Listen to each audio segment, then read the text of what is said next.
Nós vamos conversar um pouquinho agora sobre celibato. Muito se falou de matrimônio, muitos de nós sonhamos com um matrimônio, não é verdade? Eu já não sonho não, já vivo o meu sonho. Mas existe no coração de muitos esse sonho e pouco se fala e pouco se conversa sobre o celibato, né? Sobre a virgindade pelo reino de Deus. E aí eu vim trazer algumas coisas para a gente partilhar, certo de que dentro da teologia do corpo de João Paulo II, o celibato tem um lugar muito especial.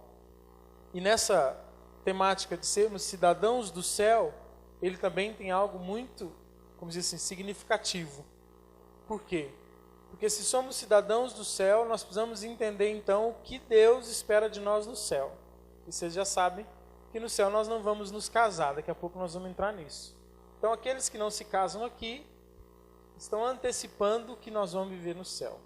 Mas primeiro, antes da gente entrar literalmente, né, objetivamente no celibato, eu queria só passar rapidamente alguma coisa sobre a ressurreição do corpo. Eu acho que o Valdo falou um pouco disso ontem, não falou?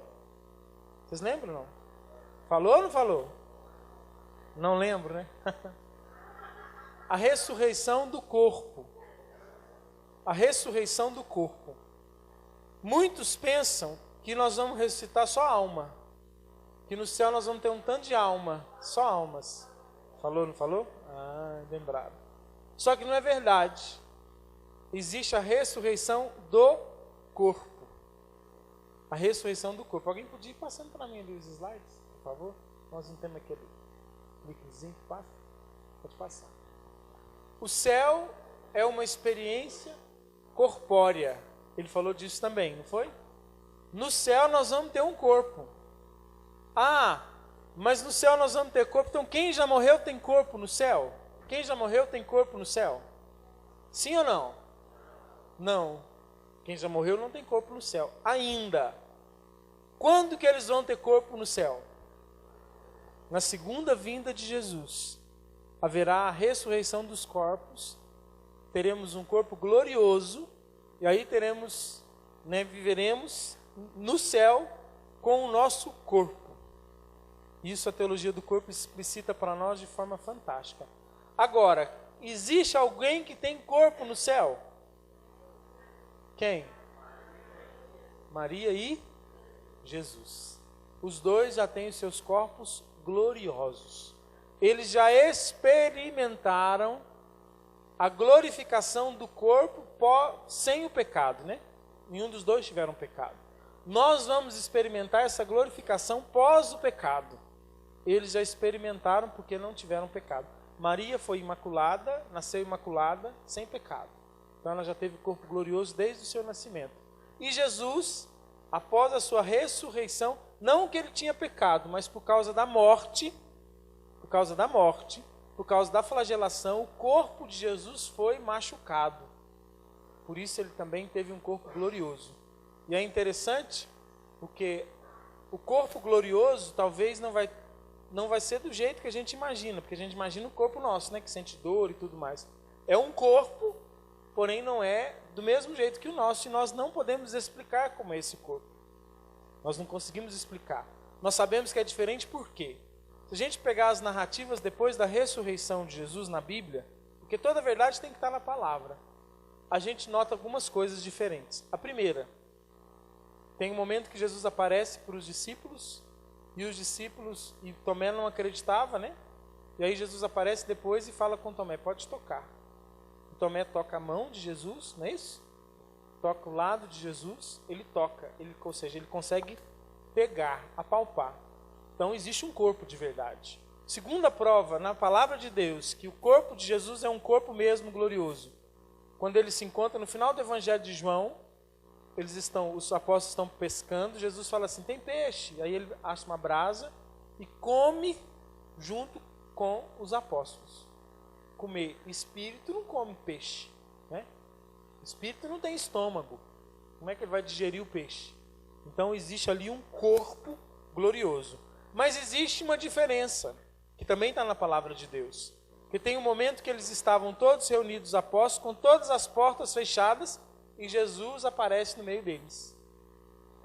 Então esse corpo, ele tem uma matéria ou uma forma material diferente da nossa. Isso nós não podemos negar. Mas existe um corpo, diferente do nosso, mas é um corpo. Enquanto matéria, enquanto formação, mas é um corpo glorioso. Pode passar, por favor. Desde o princípio, a fé cristã na ressurreição deparou com incompreensões e oposições. Não há ponto em que a fé cristã encontre mais contradição do que a da ressurreição da carne. É bastante comum a aceitação de que depois da morte, a vida da pessoa humana continua de modo espiritual. Mas como acreditar que este corpo, tão manifestamente mortal, possa ressuscitar para a vida eterna? Isso está no Catecismo da Igreja Católica, parágrafo 996. Como acreditar nisso? Pode passar. Pode passar.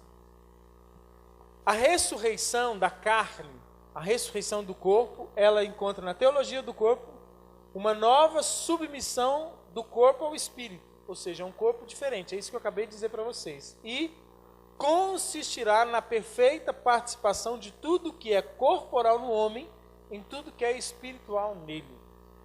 Haverá, na ressurreição da carne, haverá uma maior comunhão, ou uma plenitude do corpo e do espírito. Nesse mundo que nós estamos vivendo, e do jeito que vivemos o nosso corpo, nós encontramos às vezes dificuldade de viver uma espiritualidade a partir desse corpo, porque é um corpo marcado pelo pecado. Vou dar um exemplo para vocês entenderem. Rezar é fácil? Não. É fácil? Não.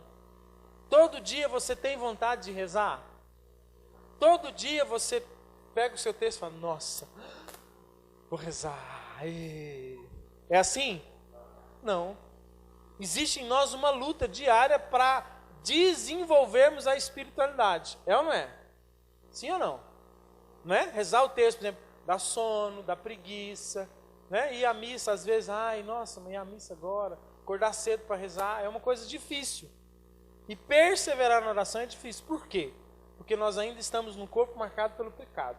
A ressurreição da carne vai nos dar um corpo que vai ter uma participação maior em tudo que é espiritual nele. Nós temos o Espírito em nós, como eu disse na primeira pregação de hoje, né? Nós temos um Deus que mora dentro de nós, que mora dentro desse corpo, uma habitação divina dentro desse corpo, mas esse corpo vive uma constante luta para se encontrar com essa presença divina. Na ressurreição da carne, nós não vamos ter essa dificuldade.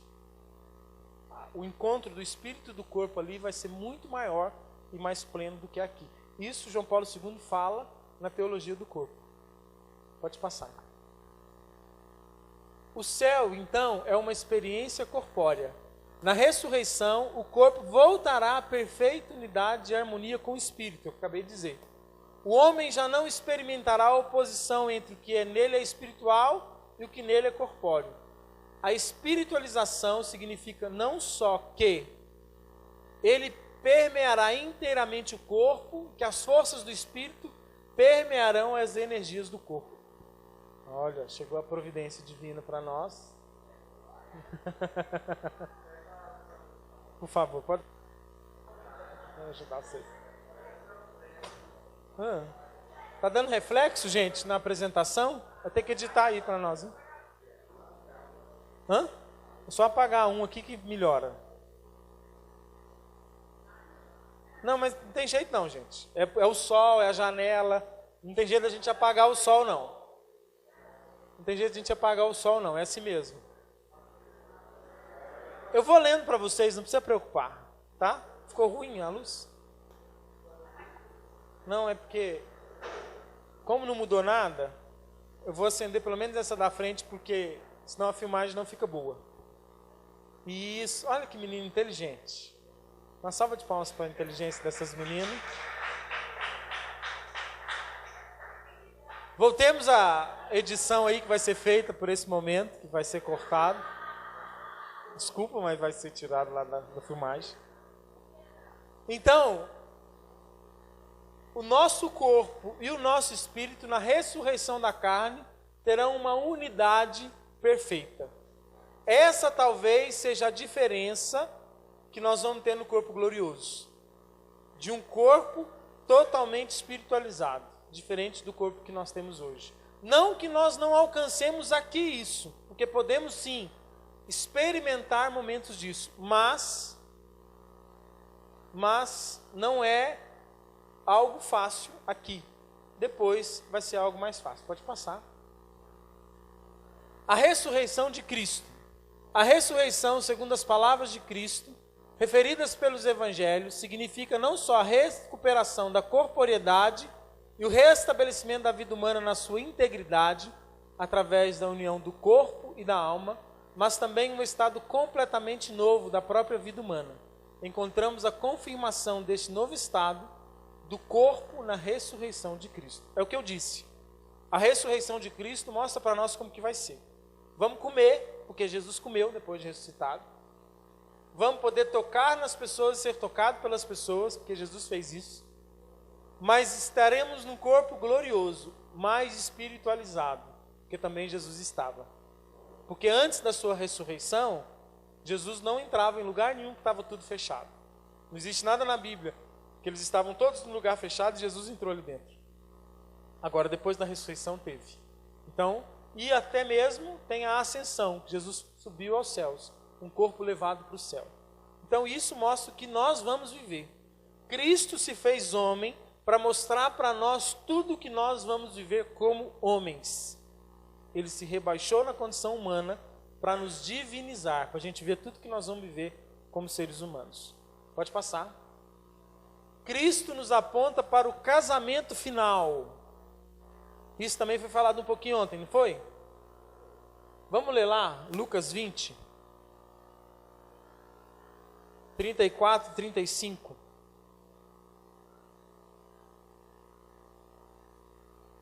Lucas 20, 34 e 35.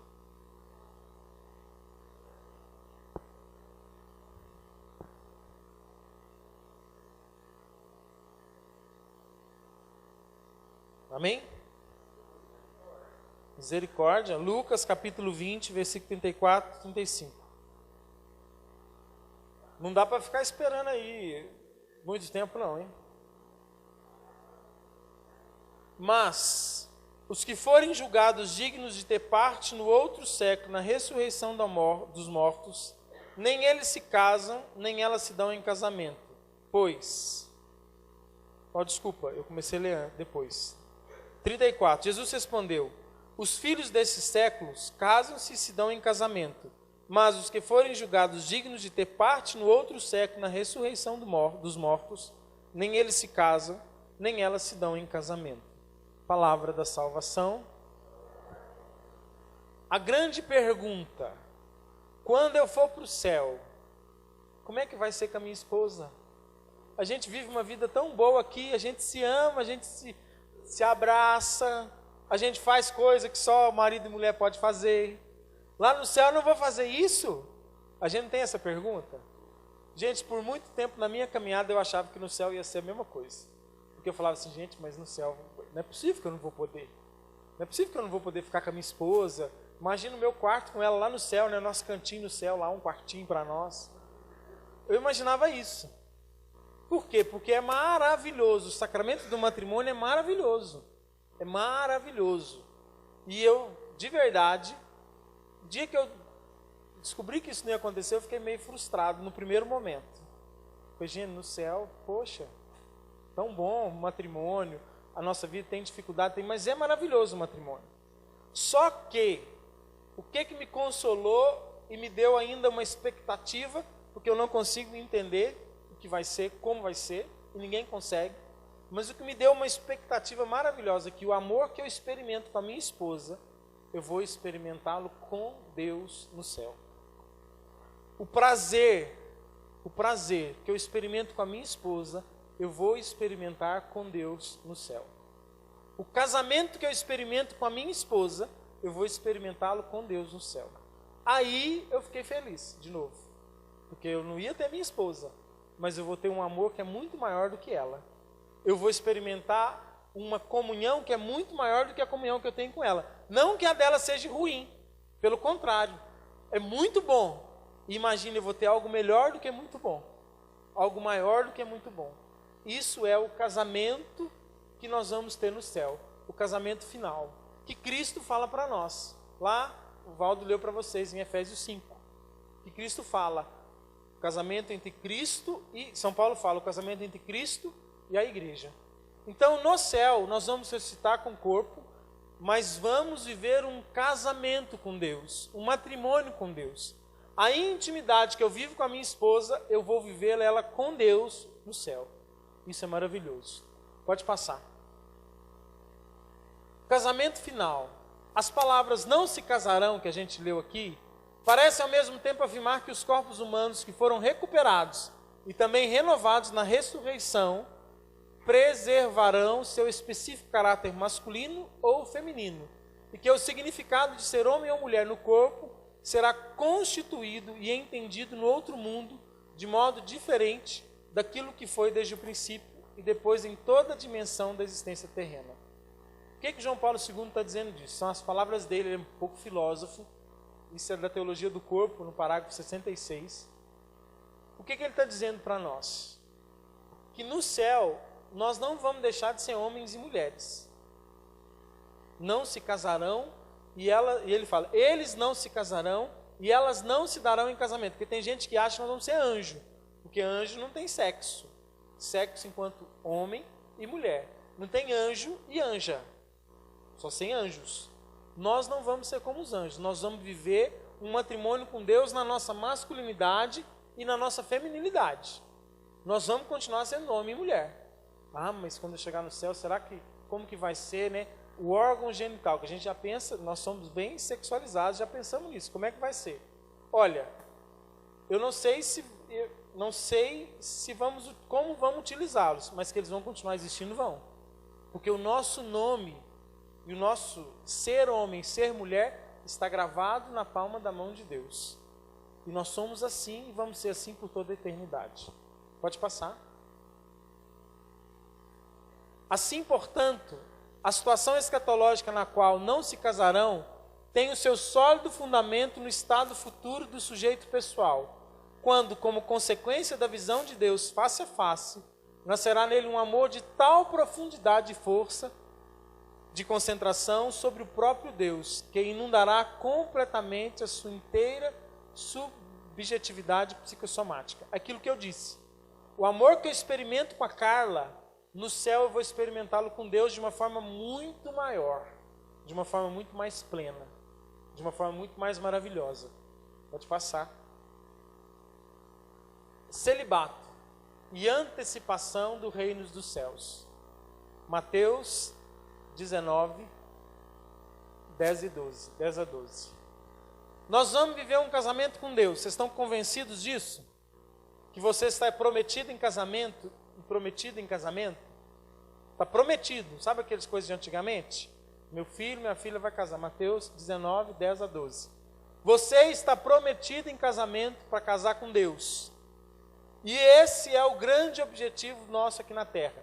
Vivemos a nossa vida aqui para nos casarmos com Deus. No matrimônio, que é o meu caso, esse casamento que eu vivo aqui, ele me faz, como se diz, experimentar um pouco do que eu vou viver no céu.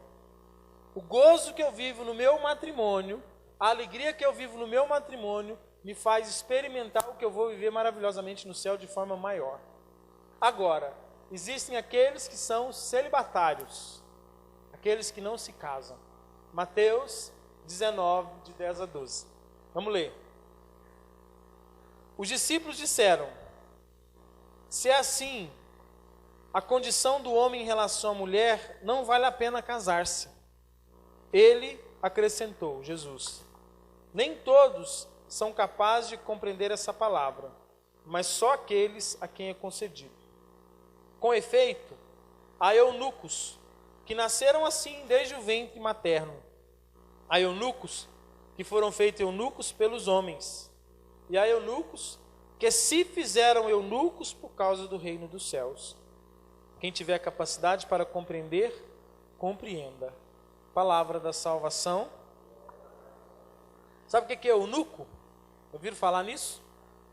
Eunuco era o sujeito que era castrado, ou o sujeito que tinha algum problema físico que não tinha como usar o seu órgão genital. Eram homens, naquele caso. Tinham aqueles que nasciam assim, não tem aí? Há eunucos que nasceram assim, que vieram assim desde o ventre materno. Há eunucos que foram feitos eunucos pelos homens. O que é eunucos feitos pelos homens? Naquele tempo, pra vocês entenderem dentro do contexto histórico, o rei ou os ricos tinham várias mulheres, certo? Só que eles eram um homem só e tinham que cuidar de um tanto de mulher. Resolver um problema de um tanto de mulher, defender um tanto de mulher, né? Fazer aquilo que o homem tem que fazer para um tanto de mulher. O que eles faziam? Eles contratavam homens ou pegavam escravos homens para cuidar das mulheres deles. Só que para os caras, porque eles tinham um tanto de mulher, os caras não faziam aquilo que só eles podiam fazer, eles põem o cara para cuidar, para trabalhar, para defender a mulher. Mas na hora de fazer aquelas coisas só de marido e mulher, o cara não fazer, porque imagine só, eu sou casado com 10 mulheres. Para mim dormir, se eu dormir toda noite com uma, eu demoro 10 dias para dormir com duas vezes, de novo com a mesma mulher. Então a mulher ficava 9 dias sozinha. E tinha o eunuco um homem tomando conta dela. O que era o risco? Do homem fazer aquilo que não devia com a mulher. Então o que eles faziam? Eles castravam os homens. Os eunucos eram os homens que cuidavam das mulheres dos ricos, ou os escravos que cuidavam das mulheres dos reis. E eles eram eunucos, por quê? Porque o rei mandava castrar e falava, agora você pode cuidar da minha mulher, porque não tem perigo de você fazer com ela o que não deve. Então eram os eunucos feitos pelos homens.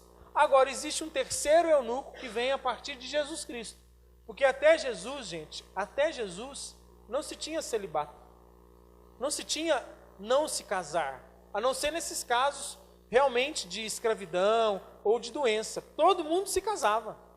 Era uma obrigatoriedade. Em Jesus, isso muda. Por quê? Primeiro, porque Jesus foi um homem que viveu o celibato, que viveu inteiramente para Deus. Ele traz esse resultado. E aí tem os eunucos pelo reino dos céus. Os eunucos pelo reino dos céus, nós vamos ler daqui a pouco nas falas de João Paulo II, eles não eram castrados, viu gente? Igual os celibatários também não são castrados. Uma vez era menino, na minha família, eu não venho de uma família muito católica, e eles falavam assim, brincando, né? Os padres devem tomar remédio para diminuir o desejo sexual, porque não ficavam sozinhos, né? Porque muita gente não imagina e não acredita que alguém pode não ter relações sexual e conseguir conviver com esse desejo, que é um desejo normal, conseguir canalizar essas energias. As pessoas não acreditam nisso, ainda mais no mundo sexualizado. Só que aqui, esses eunucos, eles são eunucos que estão perfeitamente enquanto corpo, têm todos os seus desejos, mas canalizam esse desejo, essa energia, pelo reino de Deus. E aí fala, eunucos, aqueles que se fizeram eunucos por causa do reino dos céus. Aí João Paulo II até cita isso numa das catequeses. É uma renúncia pelo reino de Deus. É uma renúncia pelo reino de Deus. O que é uma renúncia? O que é renunciar? Eu renuncio isso. Abrir mão, certo? O celibatário abre mão de viver a sua sexualidade genital por causa do reino dos céus. No matrimônio a gente abre mão de alguma coisa na sexualidade? Existe renúncia no matrimônio? Sim. O dia que eu me casei com a Carla, ou que comecei a namorar com ela, eu renunciei a todas as outras mulheres. É uma renúncia. E essa renúncia, mas é uma renúncia mais fácil, porque você vai fazer sexo com ela. Sim, eu vou fazer sexo com ela. Mas não o dia que eu quero, na hora que eu quero e do jeito que eu quero. Porque no matrimônio, há dias que por um problema de saúde, por uma situação psicológica, não dá para fazer sexo. Abre-se mão também. Quando a gente coloca a renúncia pelo reino de Deus, eu quis colocar essa frase de João Paulo II aqui, porque nós vamos entender que para a gente viver a santidade nesse mundo, a renúncia sempre vai fazer parte da nossa vida. Quem não está disposto a abrir mão de nada por Deus, ou abrir mão de algo para Deus, não consegue ser santo. E aí aquele homem, aquela mulher que renunciam à vivência genital da sua sexualidade, por causa do reino de Deus, estão vivendo uma antecipação do reino dos céus. Uma antecipação. O casamento que nós vamos viver quando a gente morrer, quem decide pelo celibato já experimenta esse casamento aqui. Já vive esse amor esponsal com Cristo aqui. Isso é celibato. Isso é o que as freiras, que os padres, que leigos celibatários, que religiosos vivem quando se decidem pelo celibato. É algo maravilhoso, não é algo ruim. Não é algo, ai, coitado, gente, não vai fazer sexo, tadinho. Tadinho de quem não entendeu a grandiosidade de uma espiritualidade dessa. Tadinho de quem não entendeu que vale a pena abrir mão de algo grandioso para Deus. Não estou dizendo que eles são melhores que o matrimônio, porque não são. Porque todos os dois têm os seus lugares maravilhosos. Mas o abrir mão para Deus torna aquilo maravilhoso. Maravilhoso. E aí, o abrir mão do celibatário, que abre mão do casamento, da vivência genital da sua sexualidade, o abrir mão de uma pessoa que abre mão, por exemplo, de uma coisa que fazia, que gostava muito, mas porque Deus pede, ela abre mão daquilo, é algo bonito. Então a renúncia na vida daqueles que querem ser santo, ela faz parte. Pode passar. O celibato cristão. Em sua doutrina, a igreja tem a convicção de que essas palavras não expressam um mandamento que obriga a todos, mas um conselho que diz respeito só a algumas pessoas. Aquelas, precisamente, que são capazes de entender, e são capazes de entender aqueles a quem é concedido. As palavras citadas indicam clareza a importância da opção pessoal e, simultaneamente, da graça particular, isto é, do dom que o homem recebe para fazer tal opção. Opção. Deus nos dá liberdade. Quando Deus nos chama para algo, Ele vê a nossa liberdade, nós temos a opção de responder sim ou não. Aqui, quando Ele fala assim, a palavra, né, citadas, as palavras citadas falam aqui, ó, se fazem eunucos, se fazem ou se fizeram. Opção. A pessoa que tem opção pelo celibato, ela é capaz de entender a grandeza dessa vocação. Pode passar. É um testemunho entre os homens que antecipa a vida do reino dos céus, onde os homens não se casam e as mulheres não se dão em casamento, que nós lemos naquele outro trecho de Lucas. Não é uma rejeição da sexualidade, mas sim nos aponta para o objetivo e significado final da sexualidade. Quem vive o celibato é chamado a viver a plenitude da sua masculinidade e feminilidade. É o objetivo final. Gente, nós, um dia, todos vamos ser celibatários. Sabia? No céu. Todos vão viver o celibato no céu. Esse é o fim final da nossa sexualidade. Esse é o fim final da comunhão que nós temos, que nós vamos ter com Deus. Esse é o fim final. Então, aqueles que vivem essa sexualidade, antecipa o que nós vamos viver no céu. Grava isso. Quando perguntar para você assim, por que padre não casa? Primeiro, que antes de ter o celibato no sacerdócio, até contar um pouco de uma formação, para quando você chegar naqueles embates da sala de aula, ou no trabalho, vocês entendam. Primeiro, que o celibato veio antes para pessoas que decidiram viver o celibato do que para os sacerdotes. Durante muitos anos, os padres se casavam. São Pedro, por exemplo, foi o primeiro papa, foi casado. Foi casado, ele tinha sogra. Só quem é casado tem sogra, né? Ah, o celibatário não tem sogra, não, ele já é uma graça para ele, não tem sogra. Só a Virgem Maria? Não, mas ela também é esposa. Nesse âmbito de casamento, ela também é esposa de Cristo, né? Porque aí ela entra numa outra configuração. Mas Pedro tinha sogra, então ele era casado. Pedro era casado. Mas antes mesmo de se pensar em celibato, as primeiras pessoas que viveram o celibato, amanhã eu vou falar um pouco dessa história, foram mulheres, não foram nem homens, que se chamavam as virgens consagradas. Foi a primeira forma de celibato na história do cristianismo. Mulheres que dedicavam sua virgindade a Cristo. Depois foram os padres do deserto, homens que iam ser padres, mas que queriam viver longe, eremitas, sozinhos no deserto. E a partir daí foi surgindo o celibato, algo inspirado pelo Espírito. Não foi a igreja que falou assim, a partir de hoje, para ser religioso não pode casar. Não, foi inspiração que surgiu no coração de pessoas que falaram, eu tenho vontade de me ficar todo para Deus, eu não vou me casar. E aí eles começaram a viver aquilo, e a partir daí, vendo a maravilha e a grandiosidade do celibato, é que a igreja traz o celibato para o sacerdócio. Mas tem muitos homens e mulheres que viveram antes de ser obrigados só para padre, porque entenderam o significado disso e a antecipação da vida no reino dos céus. Pode passar. O celibatário tem filho? Não? Sim. Filhos espirituais. Todo celibatário tem filhos espirituais. Olha ali, um padre dando alimento para os filhos. Dando alimento para os filhos. Um padre, aqui é um sacerdote, né? Dando alimento. O que é o alimento que ele está dando? Eucaristia. Mas é só esse alimento espiritual que existe? Sim ou não?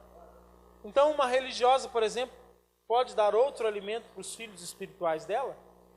Qual alimento, por exemplo? A palavra é um alimento, certo? Alimentarmos da palavra. Um celibatário, ele tem condição de anunciar muito mais do que alguém que é casado. Ele tem muito mais disponibilidade para as pessoas do que quem é casado. Eu falo, por exemplo, na comunidade tem o Tiago, que é celibatário, e tem muitos casais. Ele tem muito mais condição de se dedicar a tratar cada um daqueles que a comunidade cuida, mais do que nós que somos casados. Por causa do tempo, por causa da preocupação, o foco. Sabe o que é foco? Não, fulano tem muito tempo, mas o foco do celibatário é a vida com Deus, é viver para Deus. Então toda a missão dele é toda da vida dele, diferente do casal casado. O meu foco é a santificação da minha família em primeiro lugar, mais do que na comunidade, mais do que cumprir a missão de pregador. A santificação da minha família, para eu que sou casado, é o mais importante. Para aquele que não é casado, que é celibatário, o foco maior dele é a missão. No entanto, a missão do celibatário é capaz de alimentar muito mais pessoas do que a missão de um homem casado, de uma mulher casada. Então ele dá alimento para os filhos. Então ele tem os filhos espirituais. Pode passar. Um pai que alivia as dores e aconselha. Ali tem a confissão, mas muitos aqui podem testemunhar, alguns, não sei se são muitos, aquele conselho que aquele celibatário que você conhece te dá, que ele te atende, tem condição de responder o seu WhatsApp fora da hora do homem casado, tem tempo de estar conversando com alguém, mais tempo e horário do que alguém que é casado, né? E isso é aliviar as dores que um homem que é casado, uma mulher que é casada não consegue fazer para o rebanho, mas aquele que está todo disponível consegue. Pode passar. Que vivem a radicalidade do Evangelho. Olha que bonito, nós tínhamos padres, agora são religiosos, homens religiosos, capazes de se desprender de tudo. Um homem casado, uma mulher casada, tem por missão cuidar da sua família, por exemplo, ter que criar os filhos, cuidar dos filhos, alimentar os filhos, proteger os filhos. Não está totalmente livre, não está mesmo, totalmente livre para viver a radicalidade, por exemplo, da pobreza. Não digo da pobreza enquanto voto, mas enquanto vivência mesmo. De não precisar ter nada. Eu preciso pelo menos preocupar com o almoço dos meus filhos. Um celibatário, ele não tem que preocupar, ele tem que preocupar em sair e evangelizar. Essa liberdade do celibatário é muito grande e muito frutuosa. Pode passar. Mães que dão amor e carinho. Né? Mulheres celibatárias, porque nós estávamos falando só de homem, tem que ter as mulheres também. que são capazes de se doar, de abraçar, de se entregar, que têm essa mesma disponibilidade de dar amor e carinho.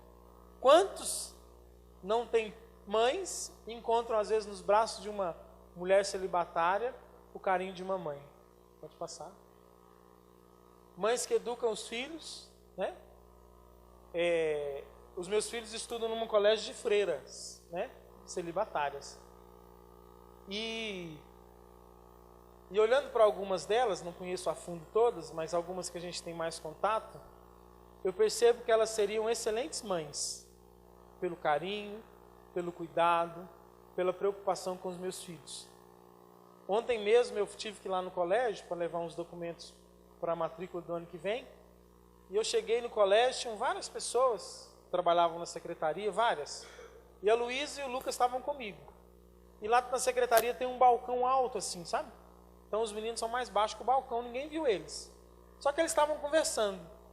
E eu entregando os documentos, tinha umas 5 pessoas assim, e tinha uma irmã. E quando os meninos estavam conversando, ela também estava conversando com alguém, ela parou e falou assim: estou ouvindo uma vozinha diferente aqui.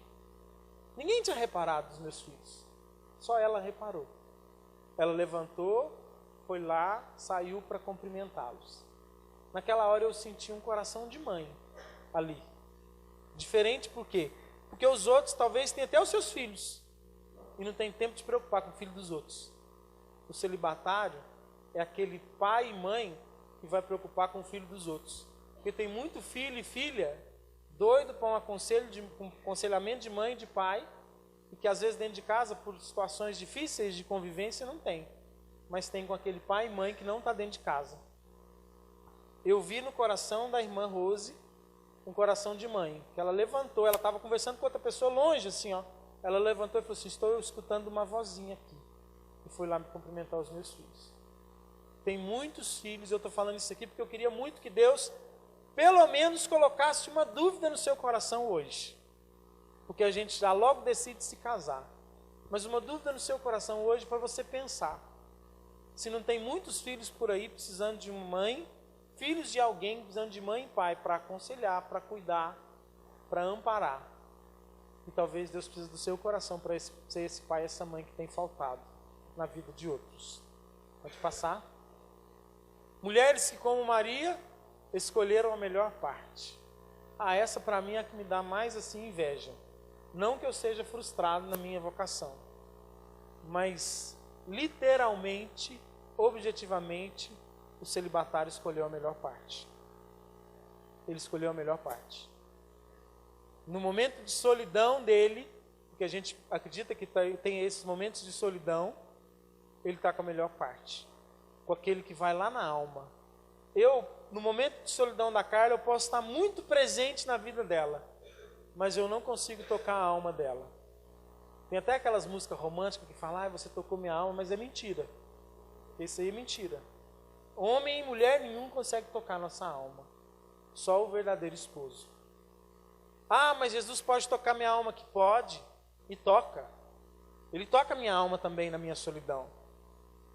Mas quando eu sou todo dele e só dele, o toque é mais profundo. Escolheram a melhor parte. Pode passar. Na ressurreição dos mortos, não terão mulher nem marido. Quem vive o celibato antecipa na terra o casamento final que todos viveremos com Deus. Queria convidar um celibatário para vir cá dar um testemunho, porque tem que ter testemunho. Pode vir cá. Vou ficar aqui atrás do Dantão. Não, hoje eu não vou.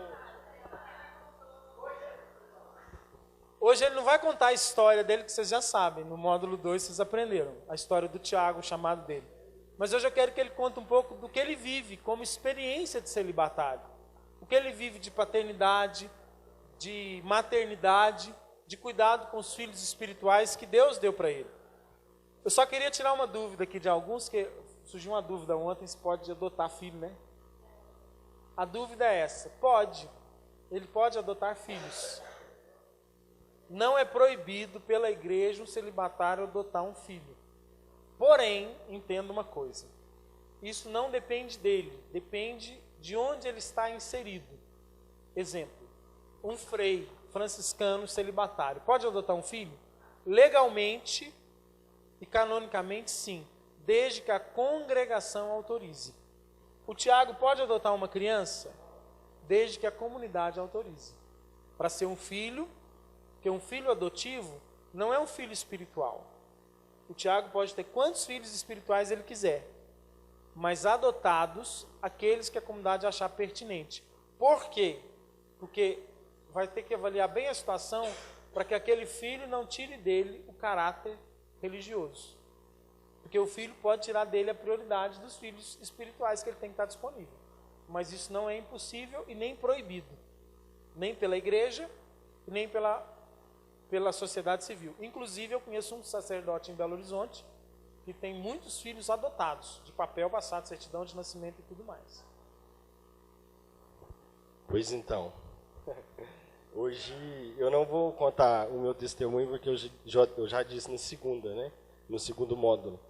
Mas eu vou partilhar um pouco sobre a minha vivência, do que é o celibato, né? Para mim. Eu já tinha isso no meu coração há algum tempo, quando eu comecei a minha caminhada, e hoje, graças a Deus, eu entendi, né? O sentido de tudo, o que Deus queria de mim. E quando eu falo assim, eu falo porque assim, ainda sou jovem, né? Mas eu escutei muito assim no início de pessoas para mim falar assim, não, mas você é tão jovem, você não vai namorar mais não? Né? E eu ficava assim, gente, mas que canseira, eles não vão entender. Mas eu não me sentia ofendido por isso. No começo eu ficava assim, mas eu preciso de assumir isso para que todo mundo entendesse, né? A minha vocação e tudo mais, até mesmo porque era chato às vezes, assim, já teve situação de menina chegar perto de mim, perguntar, conversar, e Jesus, mas eu não posso falar agora, mas eu tenho que enrolar de alguma forma. Mas assim, quando eu assumi, né, de verdade essa vocação dentro de mim, né, quando realmente eu concretizei isso, eu senti uma paz muito grande dentro de mim que eu nunca sentia, né, uma experiência muito forte assim com Deus, né, uma intimidade muito grande. Quando, igual o Du comentou, se às vezes a gente tem, eu sou humano, né, a gente tem nossos momentos de solidão, né, nossos momentos de tristeza, de fraqueza e tudo mais. E às vezes, né, como se diz, mas você é sozinho, né? Sozinho. Né, o pessoal vê assim. Só que eu não me vejo sozinho, né? Em relação assim, eu tenho Jesus comigo a todo tempo.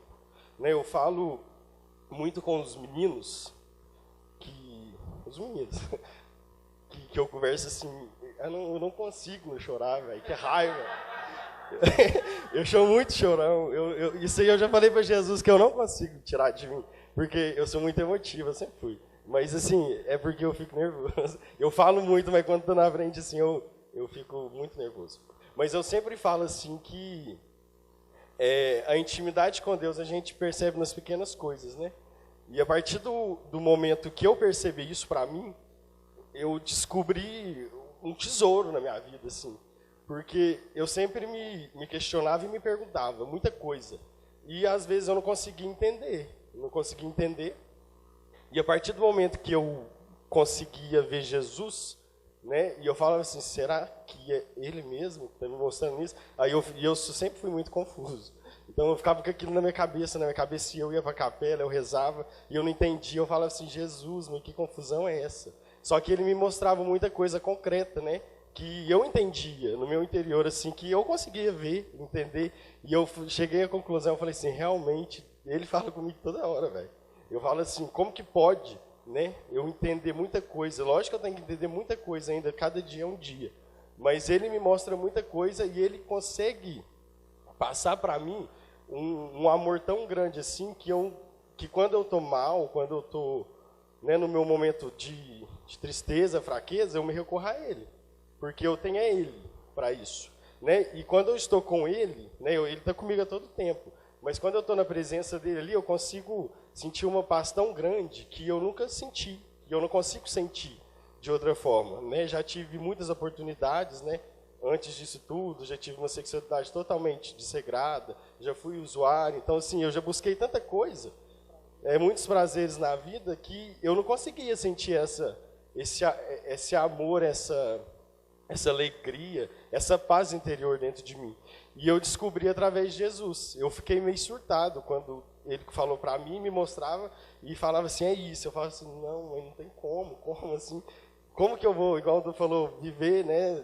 Tem gente que fala assim, não, mas viver sem sexo, né? Como que você vai conseguir? Gente, é inexplicável, é por amor mesmo, porque assim, é por amor, não tem outra explicação. Porque assim, eu não sei como falar, não tem como eu explicar, mas eu falo que o amor é tão grande que a doação, né, minha doação a Jesus assim, supera tudo, porque às vezes a vontade, às vezes o desejo, às vezes tanta coisa aparece na minha vida, aí eu recorro a quem? A Jesus, né? Porque ali eu sei que está o meu centro, que está a minha vida, eu sei que ali tudo que eu sou é dele. Então eu preciso cada dia mais me alimentar nele. Então assim, meu sustento é ele, né? 24 horas da minha vida é ele. Então eu preciso todo dia estar junto dele, né? Então assim, é perfeito, é lindo, né? Eu sou muito feliz pelo que eu vivo hoje, né? Muito feliz mesmo por isso, por eu ter escolhido isso, né? Porque dependeu de mim, porque eu podia ter escolhido outras coisas, igual eu já escolhi tanto. Só que eu consegui chegar onde eu me sinto bem e livre, né? Eu me sinto totalmente pleno nessa vocação que eu vivo. Em relação de paternidade, quando, né, eu me decidi nisso, eu sempre pensei, eu falei assim, não, eu nunca vou ter filho, né? Assim, filho meu sangue. Só que Deus, todo dia me manda um monte. Que eu falo assim, eu até partilho lá na comunidade, eu falo assim, gente, tem dia que eu não consigo acompanhar. Que é tanta gente que eu não tenho tempo de, às vezes, de alcançar o que eu preciso alcançar. Que às vezes eu falo assim, não, tem uma pessoa que me chamou, eu sei que eu preciso orientar ela em alguma coisa, né? Eu preciso de levar esse amor, de mostrar para ela que tem sentido, que ela é capaz, que não está tudo acabado. E às vezes eu chego de noite e falo assim, não, tem gente que me chamou e está lá embaixo a conversa, eu falo assim, Jesus, eu preciso de resolver isso hoje. E assim, às vezes eu não consigo nem dormir assim direito, né? Mas é porque eu já sou ansioso, mas assim, porque eu preciso fazer isso, porque está em mim, eu não sei explicar, não, isso é meu, né? Então assim, eu preciso disso, né?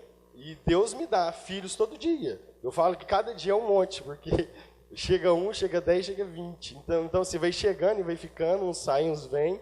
Então assim, é muito massa isso, sabe? Assim, eu não sei nem explicar, mas eu me sinto igual o Tu falou mesmo, a gente é pai e mãe espiritual. Eu consigo amar, eu consigo me doar, eu consigo aconselhar, levar Jesus, né? Às vezes, né, eu tenho que falar coisa que não precisa, mas eu preciso falar, né? Porque tem uns que falam assim, nossa, mas você falou uma coisa que eu não gostei. Mas eu não vou falar só o que gosta, porque senão aí não dá, né? Eu preciso de ajudar, mas ajudar de uma forma certa, né? E é muito bonito, assim, isso tudo, sabe? E eu louvo muito a Deus por isso, né? Por essa vocação, né? Por esse chamado que hoje eu vivo e que eu sou muito feliz, né? Hoje eu me encontrei e louvo muito a Deus por isso, porque realmente eu sou pleno nisso hoje, né? E muitas vezes eu tive dúvida, né? Muitas vezes eu tive muita dúvida e medo. Só que Jesus me revelou tudo o que eu precisava. Eu tive que abrir mão de muita coisa. Tive que lutar, só Deus sabe o que eu vivi, o que eu passei para chegar, né? Essa resposta que eu precisava dar. Só que eu tive coragem de enfrentar. E eu enfrento todo dia muita coisa, porque não é fácil você caminhar no caminho de Deus.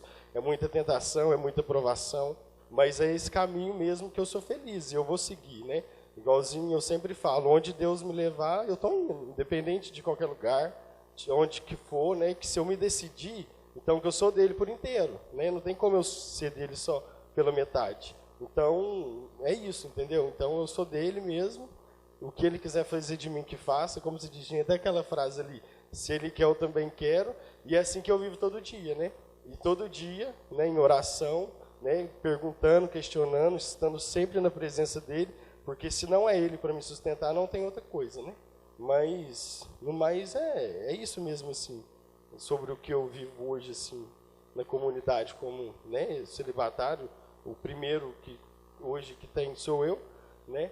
E quando tu fala da disponibilidade, realmente eu convivo só com o casal, então eu vejo assim que realmente o celibatário é o disponível, assim, né? Porque como com o casal vai ter disponibilidade para tanta coisa, às vezes assim, lógico que eles têm as prioridades deles, mas assim, os filhos deles estão lá, a família está lá, mas eu não, eu sou do mundo, assim, né? Do mundo, quando eu falo, eu sou de todos. Aonde a comunidade me mandar, eu estou indo, seja o que Deus quiser. Sou livre. Que seja sendo da vontade dele, eu estou indo, né? Mas é muito bom quando a gente chega, né, aonde a gente quer chegar, né? Eu sou muito feliz e que vocês possam mesmo questionar Deus em relação à vocação, porque eu sei que nessa idade é muito complicado, né? É muita provação, é muita coisa, ainda mais a cabeça de um adolescente. É um turbilhão, né? Mas que vocês possam mesmo rezar e pedir a Deus sabedoria para lidar com isso, porque eu creio que, né, viver uma vocação que não seja a certa deve ser muito triste, né? Porque eu penso, né? Então é isso mesmo que eu tenho que partilhar. Obrigado. Ele chorou pouco, já tá bom, né? Bom, para a gente encerrar esse pequeno momento, nós vamos ter um momento agora depois de plenária, mas eu queria, antes da plenária, dar 15 minutinhos. Sei que não está no cronograma, mas eu vou inventar isso agora. 15 minutinhos de deserto para vocês. Não sei se vocês já fizeram deserto. Deserto é um momento que você vai sair e vai rezar sozinho, sem conversar com ninguém. Nem nós servos vamos conversar nesses 15 minutos. Onde você vai olhar para dentro de você, encontrar Deus aí dentro e perguntar: Senhor, o Senhor me quer casado um dia? Ou o Senhor me quer celibatário um dia? E Deus vai te falar agora? Não sei. Pode ser que sim, pode ser que Ele comece a preparar o seu coração para o que Ele tem. Nem sempre Deus é direto conosco, porque nós não estamos prontos para Ele ser direto conosco. Porque se Ele for direto demais, a gente assusta e sai correndo, né? Nossa Senhora, por exemplo, quando foi chamada pelo anjo, Ele disse para ela: você vai ser mãe de Jesus, vai ser Deus, vai ser rei. Ele não contou para ela assim: vai morrer na cruz, e vai ser crucificado, eles vão bater nele. Não. Ele contou assim. Assim com vários apóstolos, por exemplo, quando ele chama Pedro: vem ser pescador de homem, que um dia você vai morrer crucificado, meu filho, vamos comigo. Ele não disse isso para Pedro. Ele só chamou. Então, nesse momento de deserto agora, eu queria que você rezasse 15 minutinhos só. Em cima da sua vocação, você ouviu o matrimônio e viu até um testemunho de um casal, ouviu o celibato, viu até um testemunho de um celibatário, que você perguntasse para Deus. Hoje a maioria das pessoas não perguntam. Quanta gente se casa, mas nunca deveria ter se casado. E aí são infelizes. Quantas pessoas não se casam, mas vão na onda de viver uma vida solteiro, sem sentido, e são infelizes. O matrimônio e o celibato são duas vocações maravilhosas, que precisam ser questionadas dentro de nós como vocação de Deus e vividas por nós como chamado de Deus. Se você for se casar um dia, se case porque Deus te chamou ao casamento. Se você for celibatário um dia, seja celibatário porque Deus te chamou ao celibato. Não faça porque a ideia é sua, porque as suas ideias nem sempre dão tão certo. Agora as ideias de Deus sempre dão certo. Ele tem as melhores ideias para a nossa vida. Feche os seus olhos um pouquinho então, antes de sairmos. E primeiro louve a Deus por tudo que Ele já falou com você nesse dia. Fala: obrigado, Senhor. Obrigado porque dentro de mim já tem muitas coisas. Porque dentro de mim já existem tantas coisas que só o Senhor sabe. Mas eu te louvo, Jesus. Eu te louvo porque o Senhor está fazendo em mim. Diga para Ele. Fala: obrigado, Jesus, porque o Senhor já está fazendo em mim. Bendito seja o teu nome. Oh, belíssimo esposo, mais belo que todos